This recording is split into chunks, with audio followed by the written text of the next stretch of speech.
How to fix the microphone access on your Facebook Messenger. Hey everybody, welcome back to our channel. This is your solution guy Bimal. In today's video, I will simply show you the way on how you can fix your microphone on Facebook Messenger. But before we get started, as always, if you are new to our channel, make sure to leave a like, hit that subscribe button, and without any further ado, let's get started with today's video.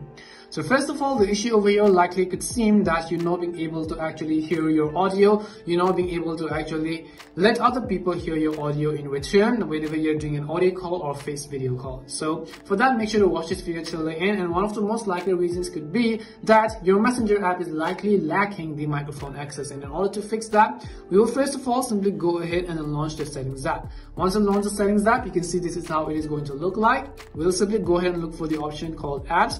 As we select apps on the list of all these applications, you want to simply go ahead and search for Messenger. So simply go ahead and look for the Messenger app, as you can see right over here. And what you have to do is simply tap on Messenger, and as soon as you select Messenger, over here simply select permissions. Once you select permissions, you'll be able to see all this. You can see it says not allowed, and if you're not being able to hear the audio on Facebook Messenger, it could likely mean that the microphone access is also set to not allowed. So in order to allow the access, we will simply tap on microphone, and as we select microphone, you can see three options such as don't allow, ask every time, or allow only while using the app. So all you have to do is tap on allow only while using the application. Now you can come back and see if that fixes the issue.